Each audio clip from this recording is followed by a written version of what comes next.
I'm Ruby and I'm 26. 3 days ago, my alcoholic father showed up at my door with my drugged-out stepmother, demanding I pay him back for every penny he supposedly spent raising me. He dragged me to the bank, but I had a plan he never saw coming. Where are you watching from today? Drop your location in the comments below and hit that like and subscribe button if you've ever felt abandoned by the people who were supposed to protect you. You'll definitely want to stick around for what happened next. Let me take you back to where this whole nightmare began. I was 10 years old when my mother died from cancer. One day, she was braiding my hair for school, and 3 months later, I was standing in a black dress that was too big, watching them lower her casket into the ground. Dad held my hand that day, and I thought we'd face everything together. I was wrong about a lot of things back then. After the funeral, Dad started drinking. Not just a beer with dinner or wine on weekends. I'm talking about the kind of drinking that turns a parent into a ghost. He'd come home from his job at the car dealership reeking of whiskey, stumble through the front door, and collapse on the couch with a bottle. Some nights he'd cry about Mom. Most nights he just stared at the TV until he passed out. The food ran out first. Our pantry went from Mom's carefully organized shelves of pasta, cereals, and snacks to 3 cans of soup and a box of stale crackers. When I asked Dad for grocery money, he'd mumble something about getting it tomorrow. Tomorrow never came.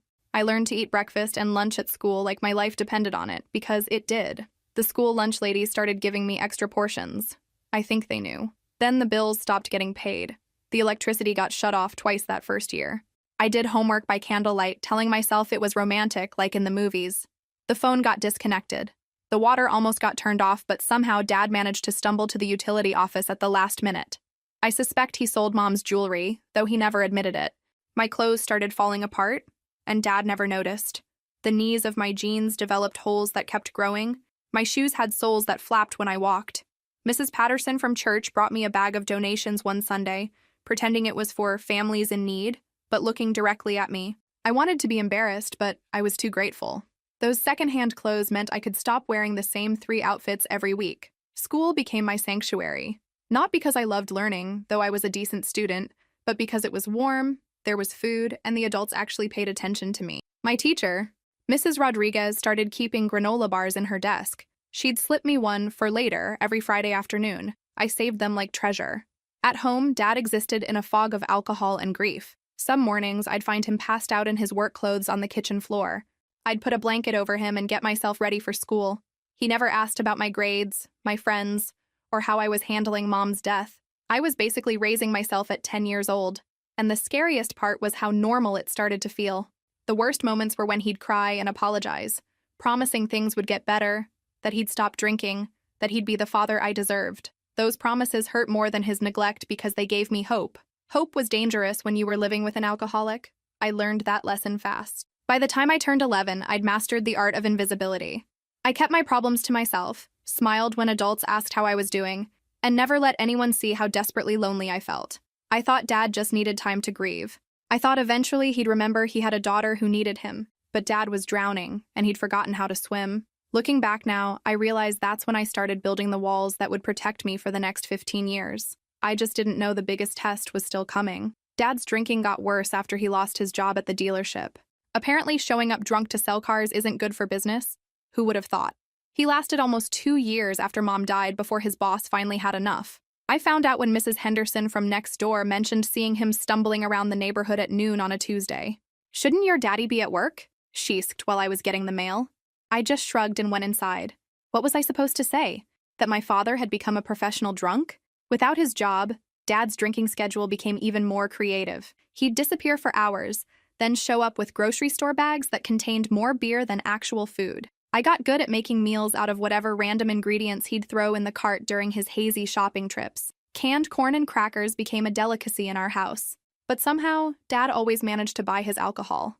Amazing how that worked out. We'd run out of milk, bread, and anything resembling actual nutrition, but there was always a fresh bottle of whiskey on the kitchen counter. His priorities were crystal clear, and I wasn't one of them. That's when the lonely weekends at friends' houses started. I'd invite myself over to Jessica's or Maria's, hoping their parents would feed me dinner and let me stay late. I became an expert at timing these visits around meal times. Their mothers would always insist I eat with them, and I'd accept graciously while internally celebrating another real meal. "Ruby's always so polite," I'd hear them tell each other. If only they knew I was just desperately hungry.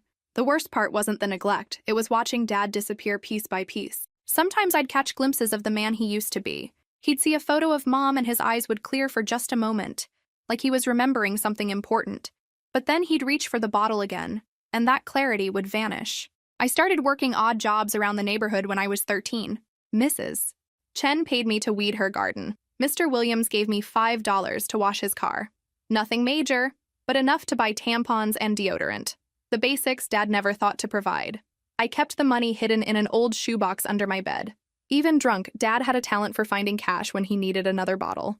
School remained my refuge, but I was getting tired of making excuses. Why didn't your father sign your permission slip? Where's your parent for the conference? I became a master of forgery by necessity. Dad's signature on school forms became as familiar to me as my own handwriting. My grades stayed decent, mostly because I had nothing else to do. While other kids went home to family dinners and homework help, I went home to silence and whatever educational programming I could find on our basic cable. The Discovery Channel taught me more about life than my father ever did. But the real wake-up call came on my 14th birthday. I woke up expecting something. Not a party, I wasn't delusional, but maybe an acknowledgement that I'd survived another year in his care. Instead, I found Dad passed out in the bathtub, still wearing yesterday's clothes. I made myself pancakes from a mix I'd bought with my lawn mowing money and ate them alone at our kitchen table. The silence felt heavier that day, like the house itself was holding its breath. That's when I realized I'd been waiting for him to come back, for the grief to end, for him to remember he had a daughter. But Dad wasn't coming back. This version of him, the drunk, the ghost, the stranger, this was who he was now. And I was on my own. I blew out a single candle I'd stuck in my pancakes and made a wish. Not for Dad to get better, not for things to go back to how they were before Mom died. I wished for the strength to survive whatever came next. Little did I know, I was going to need every bit of that strength sooner than I thought. When I turned 15, Dad brought home his solution to our problems. Her name was Karen, and she came with a suitcase, an attitude, and absolutely zero interest in being anyone's mother figure. She was maybe 5 years younger than Mom would have been, with bleached blonde hair and a laugh that sounded like a dying seagull. "Ruby, meet Karen," Dad announced one Tuesday evening, like he was introducing a new piece of furniture. "She's going to be staying with us." Karen looked me up and down like she was evaluating livestock. "So you're the kid," she said, lighting a cigarette in our living room. "Steve told me you were pretty self-sufficient." Self-sufficient. That was Dad's way of saying he'd been neglecting me for 5 years. But sure, let's call it self-sufficient. Karen didn't improve our situation. She just made it more complicated. She had her own money from whatever job she claimed to have, and she'd go grocery shopping regularly. The problem was, she seemed to think food was a privilege I had to earn. She'd buy groceries, then organize them in ways that made it clear what I was and wasn't allowed to touch. "Those yogurts are for Steve and me," she'd say, pointing to the refrigerator.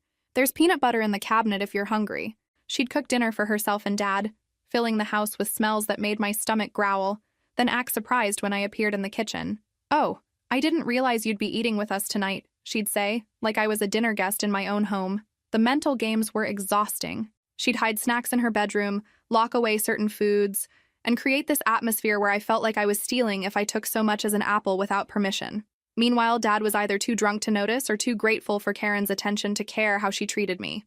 Karen also brought her own special brand of criticism to our house. According to her, I was ungrateful, lazy, and spoiled. This was rich coming from a woman who'd moved in with a drunk she barely knew, but logic wasn't Karen's strong suit. "When I was your age, I was working full-time and supporting my family," she'd tell me while filing her nails. "You kids today have it too easy." I wanted to point out that I'd been essentially supporting myself since I was 10, but arguing with Karen was like trying to reason with a brick wall, pointless and likely to give you a headache. So I started working more. Mrs. Patterson needed someone to watch her grandson after school. The Johnsons hired me to clean their house on weekends. Mr. Davis paid me to walk his dog every morning before school. I wasn't just earning money, I was earning time away from home, where I didn't have to watch Karen play house with my father while treating me like an unwanted roommate. The money went into my shoebox savings, which I'd moved to a new hiding spot after catching Karen snooping through my room. She claimed she was just tidying up, but I knew better. Trust was not exactly flowing freely in our household. Dad seemed happier with Karen around, which should have made me happy too. But watching him laugh at her jokes and buy her little gifts while barely acknowledging my existence felt like being erased in slow motion. He'd found someone who wanted to drink with him instead of asking him to stop. Someone who didn't remind him of Mom or represent responsibility he wasn't ready to handle. Some nights I'd lie in bed listening to them laughing and talking downstairs, feeling like a stranger in my own home. I'd think about Mom and wonder what she'd think of this woman sleeping in her bed, wearing her jewelry, and treating her daughter like hired help. But I was learning something important about survival. Sometimes you have to wait out the storm instead of fighting it. Karen might control the kitchen and manipulate Dad, but she couldn't touch my determination or my growing independence. Every job I took, every dollar I saved, every skill I learned was building towards something bigger. I just didn't know yet that Karen was about to test exactly how strong I'd become. The breaking point came 6 months after Karen moved in. I'd been saving money for new school shoes. Mine had holes that let in water every time it rained. After 3 months of walking dogs, babysitting, and cleaning houses, I'd finally saved enough to buy a decent pair that might last more than a semester. I kept the money in a small wooden jewelry box I'd found in a thrift store. It wasn't fancy, but it had a little lock, and I hid it under my bed behind some old textbooks. $53 in crumpled bills and coins. It might as well have been a fortune to me. That Thursday afternoon, I came home from school planning to count my money one more time before the weekend shopping trip. But when I reached under my bed, the box was gone. Just gone. I tore my room apart looking for it.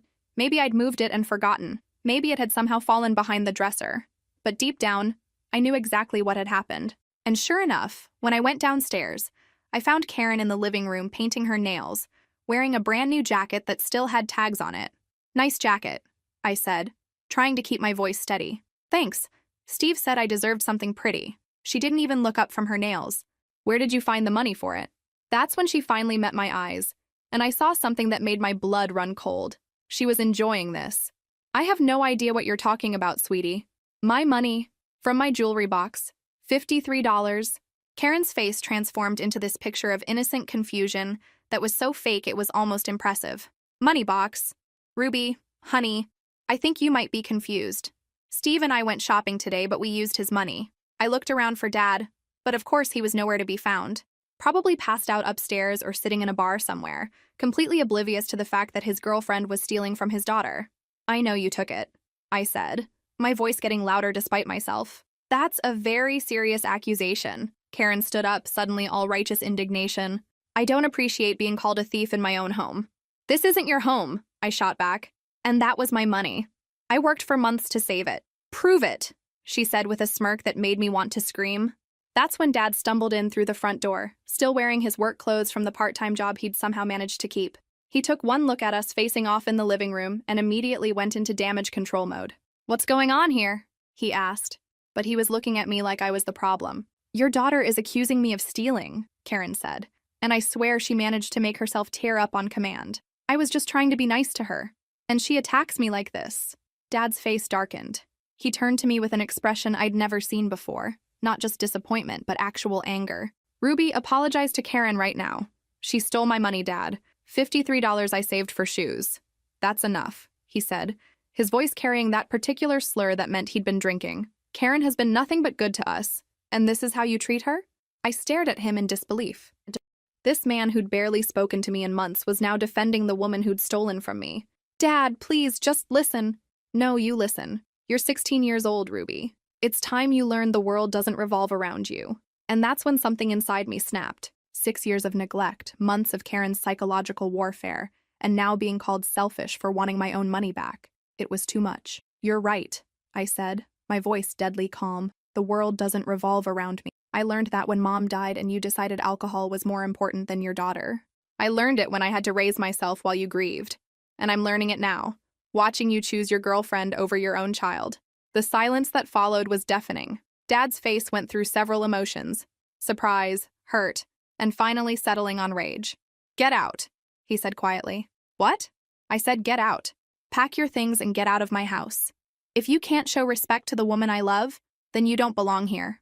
Karen didn't even try to hide her satisfaction. She'd won, and we all knew it. Looking back, I realized that moment was a gift, even though it felt like the end of the world.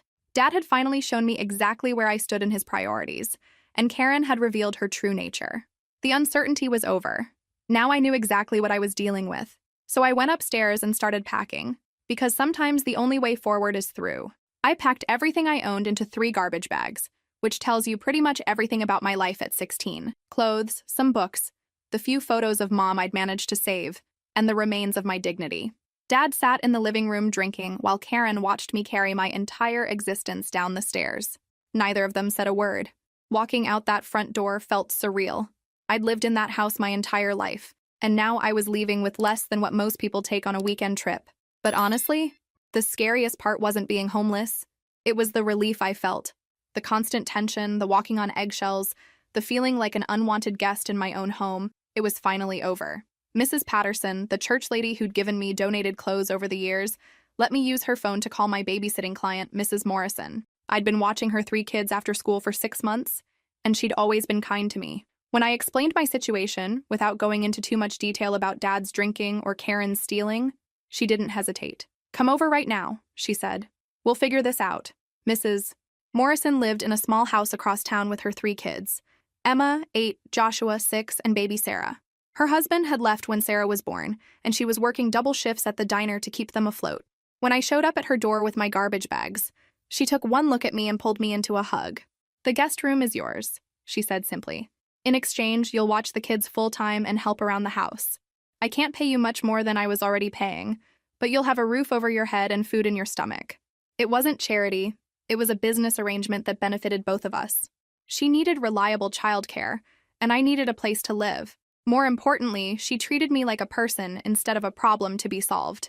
Living with the Morrison family was the first time in years that I felt like I was part of something normal. We had dinner together every night. Mrs. Morrison asked about my day and actually listened to the answers. The kids accepted me as part of their routine, and baby Sarah would light up when she saw me in the mornings. I finished my junior year of high school living there, maintaining my grades despite everything that had happened. Mrs. Morrison made sure I had lunch money and school supplies, never making me feel like I owed her anything beyond the childcare we'd agreed on. But the best part was the stability. For the first time since Mom died, I could count on things. Dinner would happen at 6. Someone would notice if I didn't come home. There were rules and expectations, but they made sense and applied to everyone. I didn't hear from Dad at all that year. Not on my birthday, not on Christmas, not when I made honor roll. It hurt, but it also freed me from the exhausting cycle of hope and disappointment that had defined our relationship. He'd made his choice, and I was learning to live with mine. Senior year, I applied to colleges with Mrs. Morrison's help. My grades were good enough for scholarships, and I'd been working steadily for 3 years. I had options, which felt like a miracle considering where I'd started. The local state university offered me a full academic scholarship. It was only 30 minutes away, which meant I could keep living with the Morrisons and helping with the kids while I studied. Mrs. Morrison cried when I showed her the acceptance letter. "I'm so proud of you," she said, and I realized those were words I'd been waiting to hear from a parent figure for most of my life. College was challenging but manageable. I studied business administration, figuring it would give me practical skills for whatever career I chose. I kept babysitting for extra money and to help Mrs. Morrison, who had become like a mother to me in all the ways that mattered. During my sophomore year, I saved enough money to buy a used Honda Civic. It wasn't much to look at, but it was mine, bought with money I'd earned. Having my own transportation felt like the ultimate freedom, the ability to go anywhere, to not depend on anyone else for basic mobility. That car represented everything I'd built for myself: independence, hard work, and the possibility of a future beyond the limitations of my childhood. I'd take long drives sometimes, just because I could, windows down and music up, feeling like I was driving toward something better. By the time I graduated college at 21, I had a degree, work experience, savings, reliable transportation, and most importantly, a clear vision of what I wanted: to build a life completely different from the chaos I'd grown up in. I wanted stability, success, and the security that came from depending on myself. The only question was where to build that life, and I already knew the answer: anywhere but here. After graduation, I started planning my escape from everything that reminded me of my childhood. I'd saved money throughout college, working part-time jobs on top of babysitting for the Morrisons, and I had enough for a fresh start somewhere new. The problem was deciding where to go. That decision got made for me when I heard Dad had been fired from his latest job for showing up drunk. Again, Mrs. Patterson mentioned it at church, along with the fact that he'd been seen stumbling around downtown asking people for money. The mental image of my father panhandling while Karen stood by was enough to convince me. I needed to get out of this town before his problems became my problems again. I applied for jobs in hospitals in 3 different cities, all at least 4 hours away. My degree in business administration plus my experience caring for the Morrison kids made me a decent candidate for administrative positions in healthcare. When Children's Hospital in Clayton offered me an entry-level position in their patient services department, I didn't hesitate. The hardest part was leaving the Morrisons. "Mrs. Morrison cried, The kids made me promise to visit, and baby Sarah, who wasn't so much a baby anymore at 4 years old, asked if she could come with me. I'd lived with them for 5 years, and they'd given me something I'd never had, a functional family environment. "You'll always have a home here, Mrs. Morrison told me as I loaded my car with everything I owned, which was still pathetically little, but at least it wasn't in garbage bags anymore. "And Ruby, your father's mistakes don't define you. You've proven that." I drove to Clayton on a Sunday morning in late summer, windows down, feeling like I was shedding an old skin. The city was bigger than anything I'd experienced, full of possibilities and people who didn't know my story. I could be anyone I wanted to be. I found a small efficiency apartment in a house with 3 other roommates, all working professionals who kept to themselves but were friendly enough. It was tiny, barely bigger than a hotel room, but it was mine. I had my own key, my own space, and no one asking where I was going or when I'd be back. The job at Children's Hospital was perfect for me.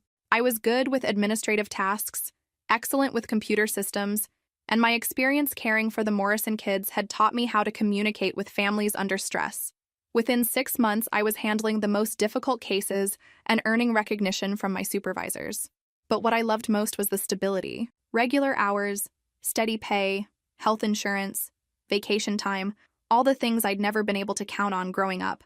I started building a savings account, planning for the future, setting goals beyond just surviving day to day. I also discovered I had a talent for organization and problem solving that went beyond basic administrative work. When the hospital implemented a new patient management system, I picked it up faster than anyone else in the department. When families couldn't navigate insurance requirements, I found ways to help them access the care their children needed. My supervisor, Janet, started giving me more complex projects.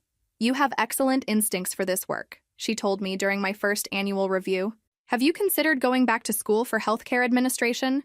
The idea hadn't occurred to me, but once she mentioned it, I couldn't stop thinking about it.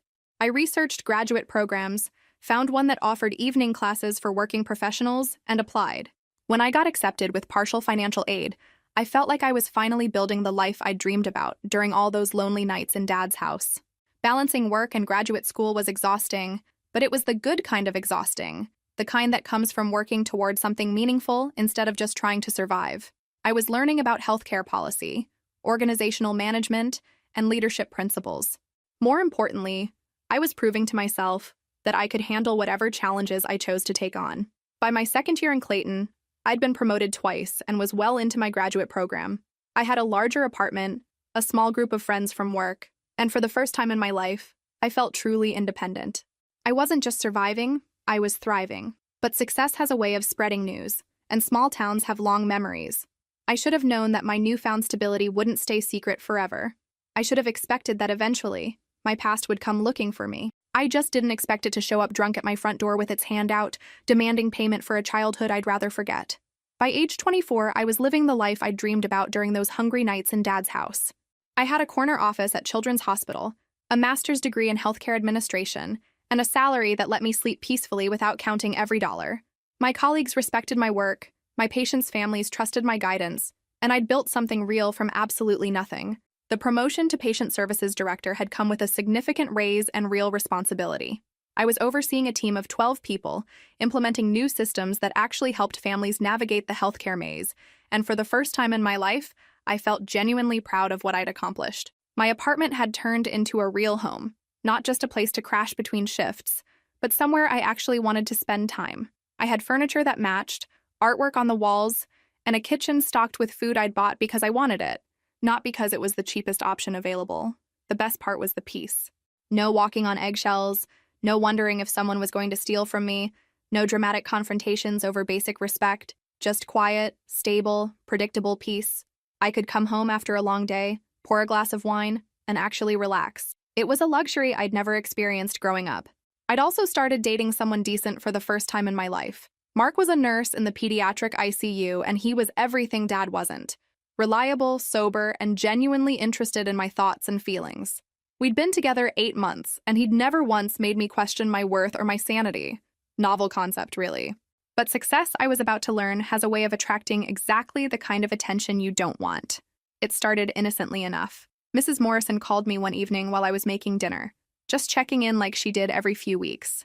We'd stayed close even after I moved to Clayton, and she was one of the few people who knew the full story of my childhood. "Ruby, honey, she said, and something in her tone made me turn off the stove. I got a strange call today. A man asking about you, wanting to know where you were working now. My blood went cold. What kind of man? He said he was your father. He seemed, well, he didn't sound good. Slurring his words, asking if I knew how to contact you. I told him I hadn't heard from you in years. I sat down heavily on my couch. After 5 years of silence, Dad was suddenly interested in my whereabouts. This couldn't be good news. Did he say what he wanted? No, but Ruby, Mrs. Morrison hesitated.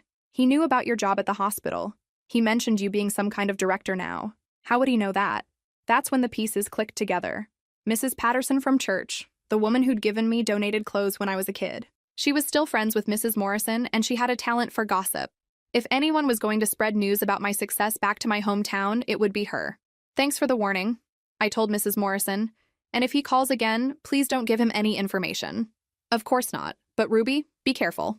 He didn't sound like someone who was just curious about your life. After hanging up, I sat in my apartment feeling like a shadow had fallen across my perfect new life. Why would Dad suddenly want to contact me after years of complete silence?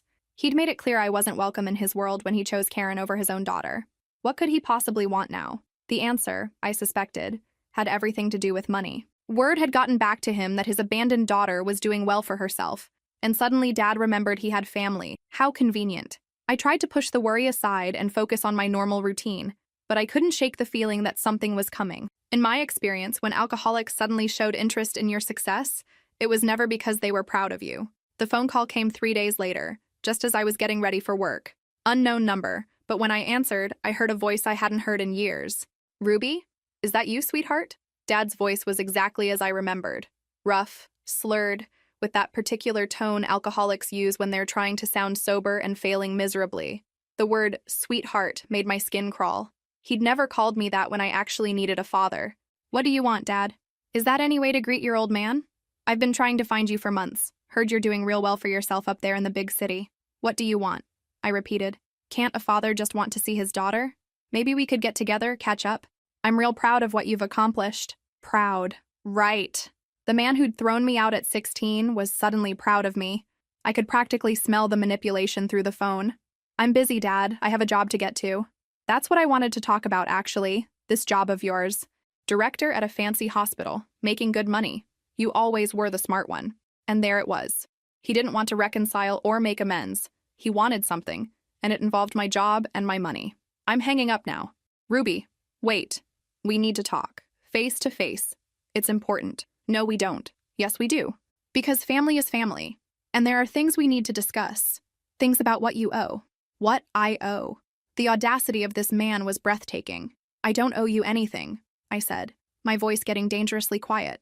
If anything, you owe me about 10 years of child support and an apology. That's not how I see it, Dad said, and his fake warmth was dropping away to reveal something uglier underneath. I fed you, clothed you, put a roof over your head for 16 years. That wasn't free. I hung up on him. My hands were shaking, and I felt like I was 16 again, being told I was ungrateful for wanting basic necessities like food and safety. But I wasn't 16 anymore. I was 24, financially independent, and strong enough to protect myself from whatever Dad was planning. At least, that's what I told myself as I drove to work, trying to ignore the growing certainty that this phone call was just the beginning. What do you think will happen next? Drop your thoughts in the comments below. Dad didn't call again for 2 weeks, and I started to hope maybe he'd given up whatever scheme was brewing in his alcohol-soaked brain. I should have known better. Addicts don't give up when they think there's money involved. They just change tactics.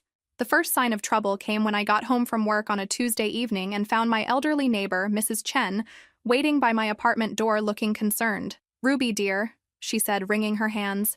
There was a man here earlier asking about you. 2 people, actually. They seemed, well, they didn't seem right. My stomach dropped. What did they look like? An older man, probably in his 50s, very thin, and a woman with bleached hair. They smelled like alcohol, and the woman seemed, I don't know how to put this politely, unwell, agitated.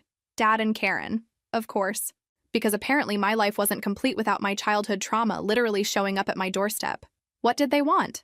They said they were your family, visiting from out of town. They asked which apartment was yours, what time you usually came home. I told them I didn't know you well enough to give out that information. Mrs. Chen paused. Was I right to be suspicious? Absolutely.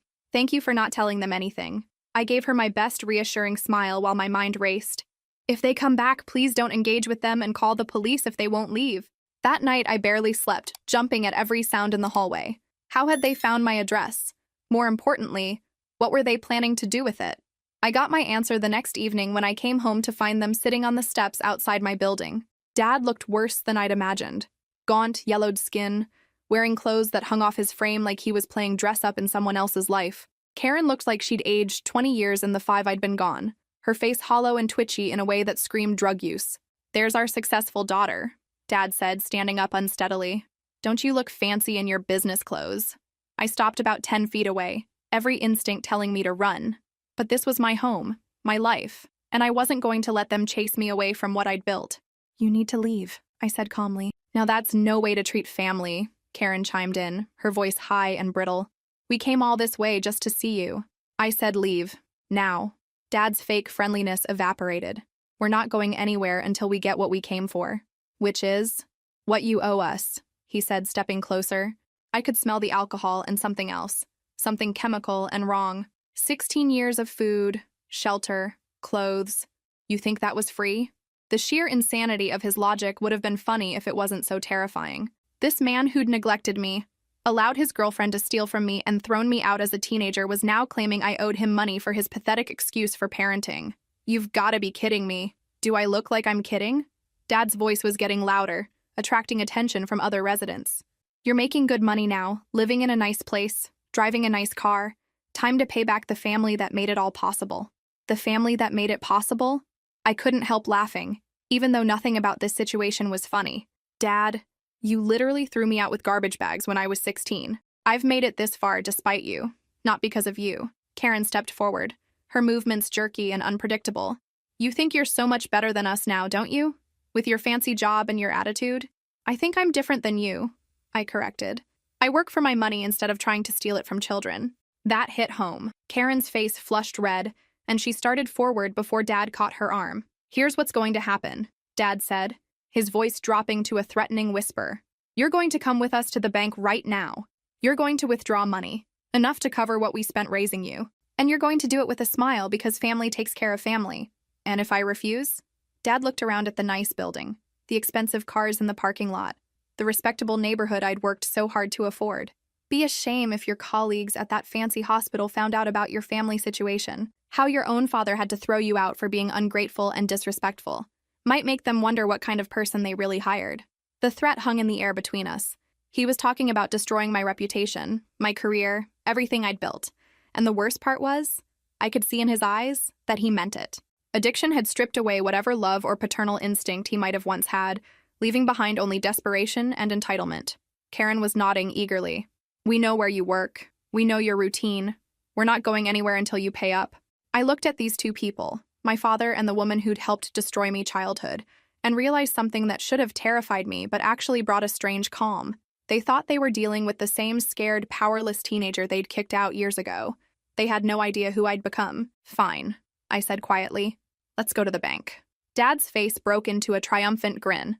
"Now that's more like it. I knew you'd see reason." Karen clapped her hands together like a child who'd just been promised candy.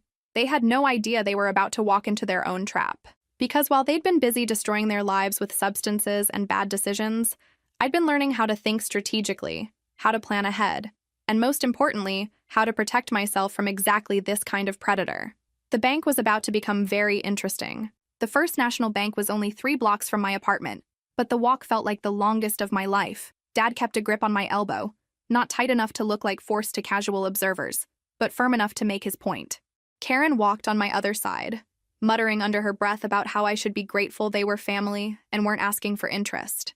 My mind was racing through options. I could scream, make a scene, but that would create exactly the kind of public spectacle Dad was threatening to create at my workplace.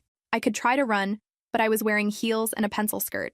Not exactly optimal for sprinting away from desperate addicts.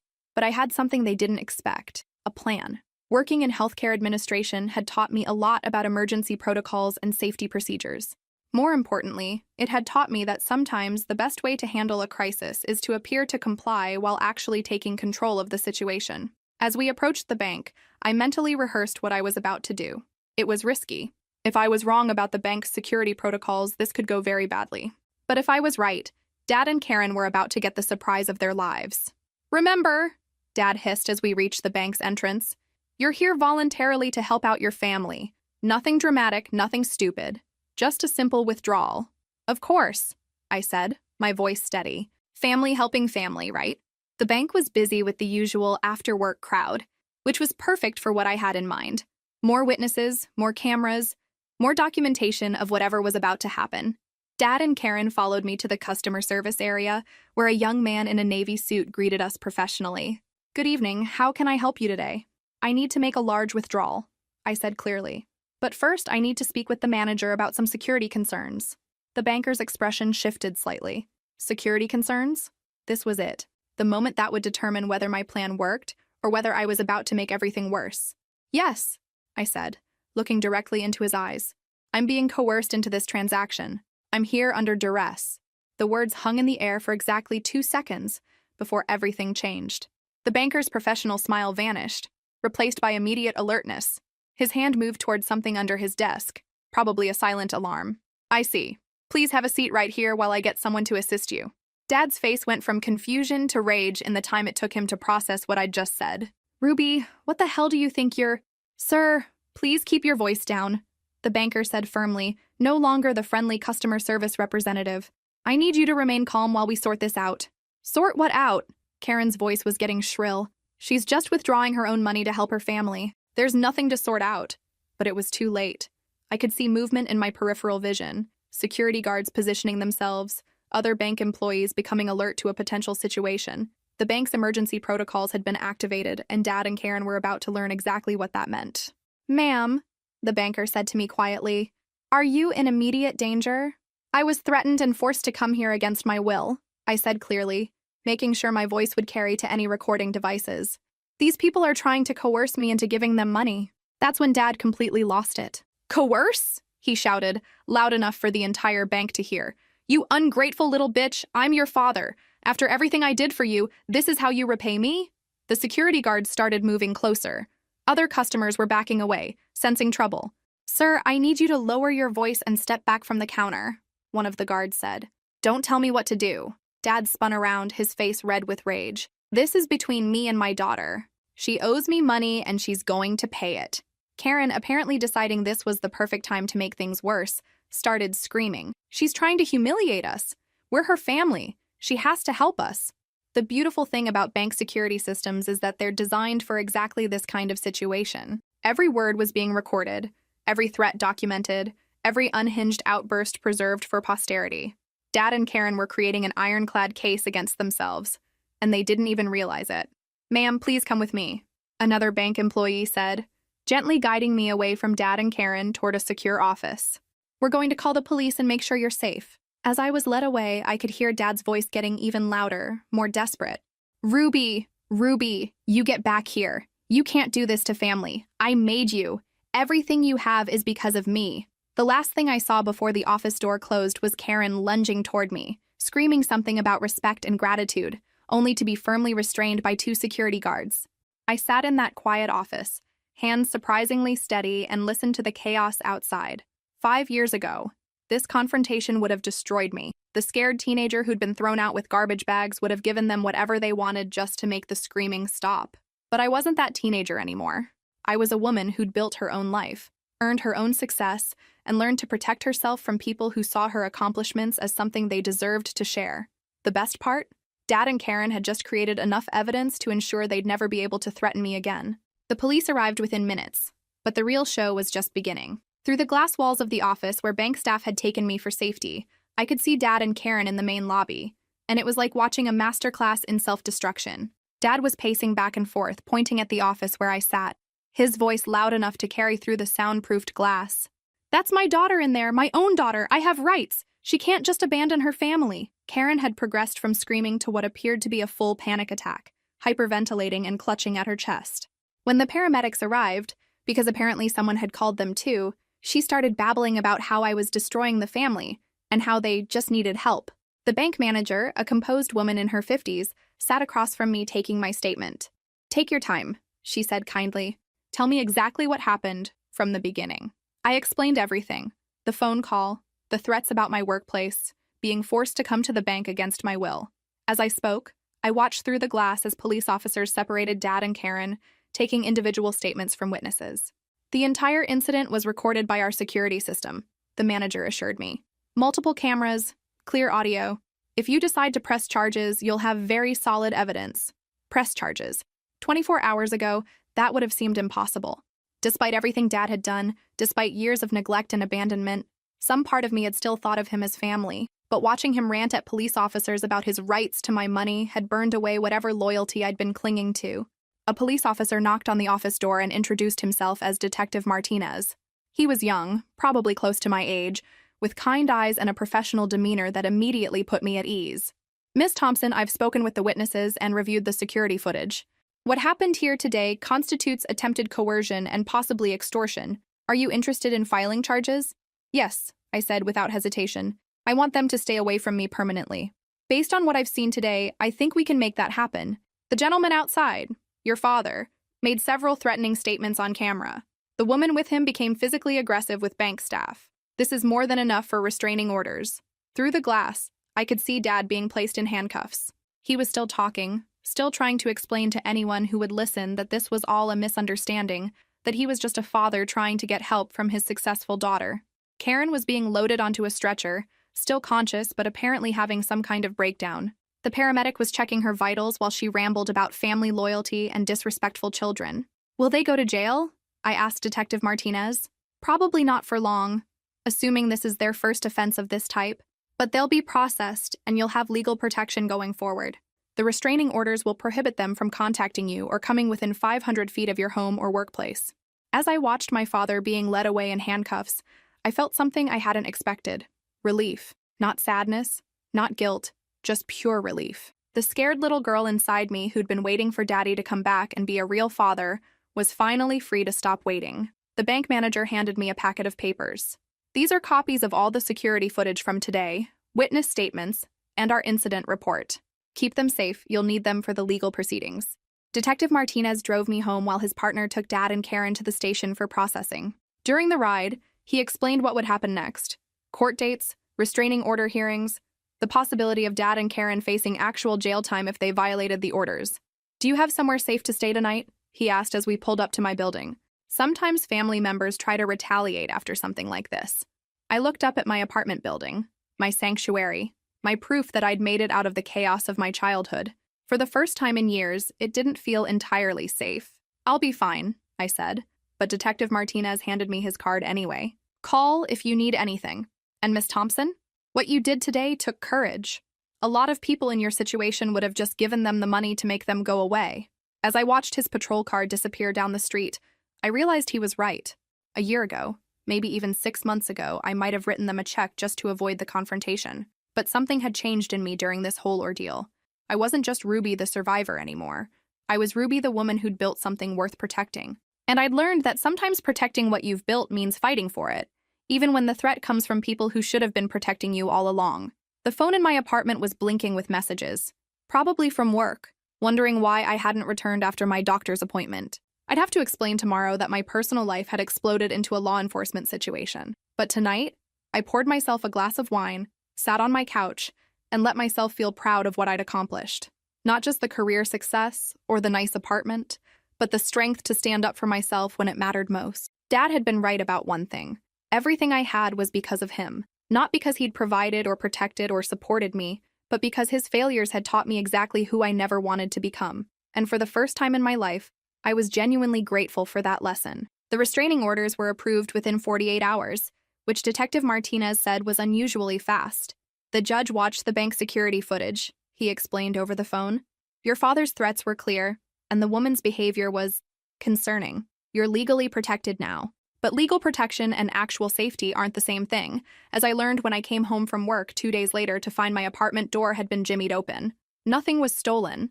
They'd probably been looking for cash or valuables they could quickly grab and sell. But my laptop had been moved, drawers had been rifled through, and someone had gone through my bedroom closet. The violation felt worse than if they'd actually taken something. I called Detective Martinez immediately. This is a clear violation of the restraining order, he said after examining the scene. We'll dust for prints, but I suspect we both know who did this. The question is whether we can prove it. What happens if you can't prove it? Then you should seriously consider relocating somewhere they can't find you. That night, I stayed in a hotel while crime scene technicians processed my apartment. Lying in an unfamiliar bed, staring at unfamiliar ceiling, I made a decision that would have seemed impossible just a week earlier.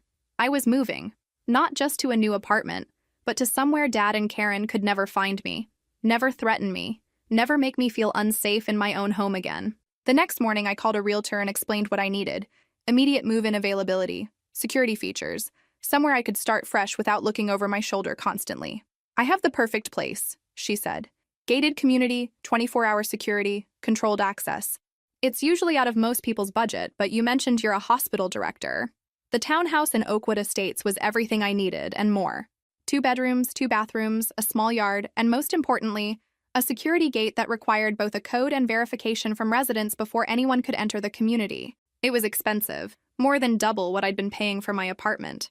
But watching my father get dragged away in handcuffs had taught me something valuable about priorities. Money in the bank meant nothing if you didn't feel safe enough to enjoy the life it could buy you. I signed the lease that afternoon and hired movers for the weekend. The speed probably seemed crazy to anyone looking from the outside, but I'd learned to trust my instincts about danger. And every instinct I had was screaming that Dad and Karen weren't done with me. Moving day was surreal. Packing up my carefully curated life and transporting it to a place that felt like a fortress was both empowering and sad. I was protecting myself, but I was also admitting that my childhood trauma had followed me into adulthood in ways I'd never expected. Mark helped with the move, though I could see he was struggling to understand the urgency. "Are you sure this isn't an overreaction?" he asked as we loaded boxes into his truck. "I mean, they're in jail, right? They were released on bail," I explained for the 3rd time, "and they broke into my apartment. This isn't an overreaction, it's survival."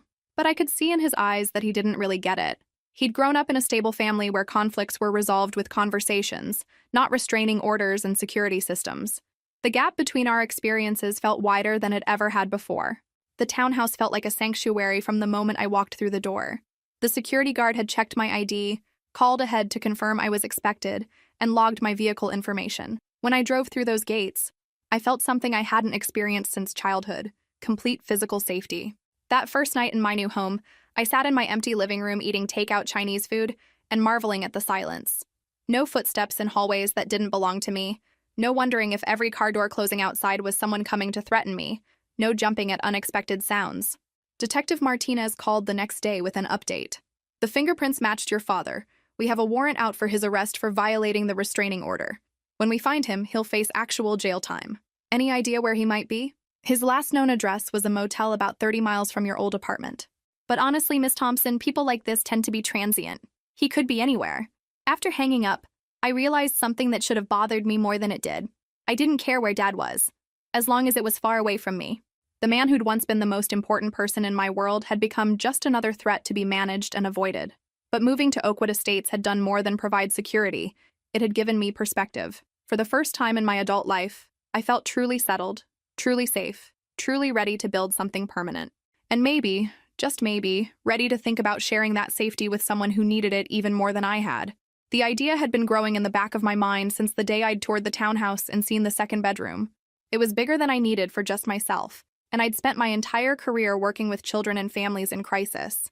There were so many kids in the system who needed exactly what I'd never had: a stable home with someone who understood what it felt like to be abandoned by the people who were supposed to protect you. The paperwork for becoming a foster parent was extensive, but I had experience navigating bureaucracy, excellent references from my job, and a compelling personal story about overcoming adversity. More importantly, I had something most prospective foster parents didn't: first-hand knowledge of what it felt like to age out of childhood without proper support. As I filled out the applications and scheduled home inspections, I realized Dad had given me one final gift without meaning to. His latest attack on my life had forced me to create the most secure, stable environment I'd ever lived in. And soon, if everything went according to plan, it would become home for a child who needed it as much as I once had. The call came on a Tuesday morning while I was reviewing patient satisfaction surveys in my office. Janet from social services sounded tired and stressed, which wasn't unusual, but there was something different in her voice this time. "Ruby, I have a situation that might be perfect for you, if you're ready for emergency placement." I'd been approved as a foster parent for 3 months, but the right match hadn't come along yet. What's the situation? 7-year-old girl named Sophia. Her parents were in a car accident 2 days ago. Both died at the scene. She's been staying with a neighbor, but that's temporary. No other family members are able to take her. My heart clenched. A 7-year-old who just lost everything, probably confused and terrified about what came next. I remembered that feeling too well. Where is she now? Actually, this is the unusual part. She's still at Children's Hospital where you work. The neighbor brought her in yesterday because she wasn't eating or speaking. The doctors want to keep her for observation, but she really just needs stability and support, not medical intervention. Children's Hospital. This little girl was in my own workplace, going through the worst experience of her life while I sat in meetings about administrative efficiency. I can be ready by tonight, I said without hesitation. Ruby, are you sure? Emergency placements can be challenging. She's traumatized, grieving, and she's never been away from her parents before. This isn't going to be easy. When has any of this been easy? I asked. But that doesn't mean it isn't worth doing. I spent my lunch break going through the foster parent protocols I'd memorized but never used. Emergency placement guidelines, trauma-informed care techniques, age-appropriate grief counseling resources. I wanted to be prepared for anything, but nothing could have prepared me for meeting Sophia. She was tiny for 7, curled up in a hospital bed that made her look even smaller. Dark hair, huge brown eyes that seemed to hold too much sadness for someone so young. When I walked into her room, she looked at me with the same wariness I'd probably shown every adult after Mom died. "Hi, Sophia," I said, sitting in the chair next to her bed. "My name is Ruby. I work here at the hospital, and I'd like to talk with you about coming to stay at my house for a while." She didn't respond, just studied my face like she was trying to figure out if I was safe or just another adult who would disappoint her. "I know this is scary," I continued. "When I was 10, my mom died, and I didn't know what was going to happen to me either. It's okay to be afraid." That got a reaction. Sophia's eyes widened slightly, and she whispered, "Your mom died too?" "Yes. And it was the scariest thing that had ever happened to me. But I learned that even when terrible things happen, there are still people who want to help. I'd like to be one of those people for you, if you'll let me." The social worker had warned me that Sophia hadn't spoken much since the accident, but something about shared experience seemed to unlock her voice. "Where would I sleep?" she asked quietly. "I have a whole room just for you, with a window that looks out at a garden and bookshelves where you can put your favorite stories. Can I bring Bunny?" She held up a well-worn stuffed rabbit that had clearly been her companion through this ordeal. "Of course. Bunny is welcome too." That evening, I brought Sophia home to Oakwood Estates. She was quiet during the drive, clutching Bunny and staring out the window at the unfamiliar neighborhoods. When we pulled up to the security gate, she asked, "Why do they need to know who we are?" "Because this is a safe place," I explained. "Only people who belong here can come in. No one can bother us here." I'd spent the afternoon transforming the spare bedroom into something welcoming for a 7-year-old. Bright bedding, stuffed animals from the hospital gift shop, books appropriate for her age level. It wasn't perfect, but it was warm and clean and safe. Sophia explored the room cautiously, touching everything like she was afraid it might disappear. "Is this really mine?" "For as long as you need it to be," I promised. That first night was rough. Sophia cried herself to sleep, calling for her parents. I sat outside her room listening to her sob, remembering my own grief and wishing I could take away her pain. All I could do was be present, be patient, and be the stable adult presence she needed. But slowly, day by day, we built a routine. Breakfast together before I left for work, daycare with a provider who specialized in children experiencing trauma, quiet evenings at home where we read books or watched movies. I taught her how to use the security system so she'd feel safe. She taught me how to braid Bunny's ears. 3 months later, Sophia's caseworker called with news I'd been expecting, but dreading. "Ruby, Sophia's grandmother in Oregon has been approved to take custody. She'll be moving there next month to live with family." It was the right outcome. Sophia belonged with blood relatives who loved her. But saying goodbye to this little girl who'd brought so much purpose to my life was one of the hardest things I'd ever done. "Will you visit me?" Sophia asked as we packed her belongings. "Whenever you want me to," I promised. "And you'll always be my first foster daughter, no matter where you live." After Sophia left, my townhouse felt too quiet, too empty. But I didn't stay sad for long. Within a week, Janet called with another placement, a teenage boy who'd aged out of family foster care and needed somewhere to stay while he finished high school. Then came twin girls whose mother was in rehab. Then a baby whose teenage parents needed support while they figured out their futures. My house became a revolving door of children who needed temporary safety, stability, and someone who understood that broken didn't mean unrepairable. Each placement taught me something new about resilience, about hope, about the difference one stable adult can make in a child's life. I'd thought success meant corner offices and financial security, but real success, I learned, was measured in bedtime stories, homework help, and teaching kids that they deserve to be protected. 5 years after Dad and Karen's pathetic attempt to steal from me, my life looked nothing like what I'd planned, and everything like what I'd needed. The scared little girl who'd raised herself in an alcoholic's house had become the safe adult she'd always wished for. Dad never contacted me again after violating the restraining order. I heard through Mrs. Morrison that he'd been arrested twice more for public intoxication and petty theft.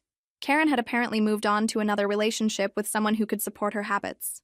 They'd both faded into the irrelevance they deserved. But their legacy lived on in every child who slept safely in my guest room, every teenager who graduated high school from my address, every baby who took their first steps in my living room. Dad had taught me what abandonment felt like, and I'd used that knowledge to make sure other kids never had to feel that alone. Some people would call that poetic justice.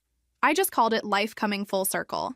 If this story resonated with you, make sure to like and subscribe for more stories of people who refuse to let their past define their future. Sometimes the best revenge is building something beautiful from the ashes of what tried to destroy you.